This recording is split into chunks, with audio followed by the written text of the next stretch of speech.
Having a wonderful night here. As you can hear, we got some. This is Subway Dreams from the YouTube Music Audio Library, something I probably should go in and peruse a lot more of because you find a couple of little gems like this one every now and then. So just getting adjusted in my seat here because what I want to do before we get started on, since Pads and Newell are not on or now, or Fyrus and Newell, I guess you should call them now, since they're not on yet, I'm going to go ahead and talk about the Mistweaver changes that happened today. Along with the Monk Covenant Legendary. So I want to talk about those.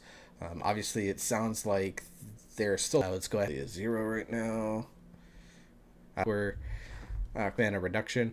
I think this overall is going well in the game. I think a 0.4% reduction is okay. I maybe would have liked to just made it a nice round 0.5%. I've also would have liked to have seen Essence Font here, but Enveloping Mist getting a buff is a good start because it is supportive of the Tier of Morning playstyle, and helps a little bit with Ancient Teachings of the Monastery as well for those times when you try to do single target burst healing with Soothing Mist into Enveloping Mist, and then maybe into Vivify Cleave after that. So I think this is a good change. I don't think it's world breaking. It's not going to make Mistweavers all of a sudden the best healer in the raid, and they're not going to be the best healer in Mythic Plus still, but this is a good change, a good quality of life change to go along with some of the other minor buffs that they got coming into patch 9.0.5.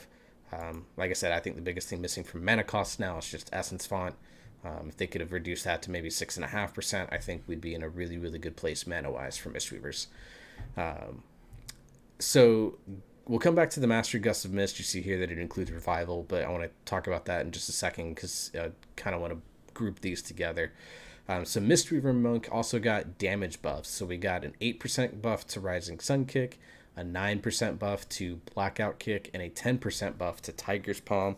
I think the patch notes all say that all of this works out to be a 10% buff, and then a huge buff to Spinning Crane Kick, or a value of 32% increase to Spinning Crane Kick damage. So it's just going to make it really, really good to use. It's going to make the damage a lot better.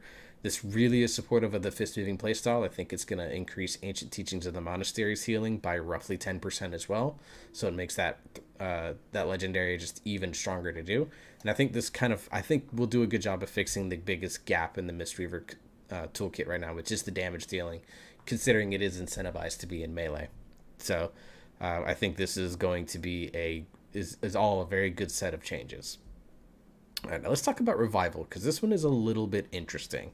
So basically, they nerfed the healing that it does by almost 32%, and gave it a little bit of reduction in its spell power modification from 3.15 to 2.83. That's what you see here.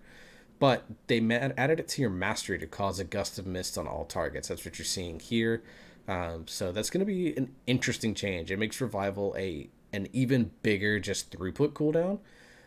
I don't know how good this makes it. It was kind of like the worst healer cooldown, and I still think it's going to carry that title pretty significantly, unless it's used to get off a bunch of, curses, disease, magic effects, and things like that. Unless there's like a raid-wide mechanic where it can hit every single one of those, and you get basically a giant master spell on a 3-minute recharge. I think that's the only place where you're going to see Revival actually really shine. Otherwise, this is just another, oh shit, everyone's low, hit this button, get a Gust of Mist to kind of increase that healing on it as well. And then if there happens to be any magical effects on them, you just happen to get them away. So I don't know about this change. I don't think it's going to help Revival in its niche. I think maybe it needs to be reduced to like a 2.5-minute cooldown. Giving it a little bit of a cooldown reduction I think would be good, but I'm no Mistweaver expert. I've been kind of checking the Peak of Serenity Discord and the Peak of Serenity website. I'm sure they'll get more information up as stuff goes up. So if you're a Mistweaver fan, definitely keep an eye on the Peak of Serenity website and Discord, because I'm sure Abolito and all the others that are the leaders, so to speak, in that community are going to be running some numbers on this and getting some more data out there for us, especially once they can test it. They also released apologize for the ads, guys, but they also released the rune carving powers for the monk. We'll start with Necrolord Bountiful Brew, your ability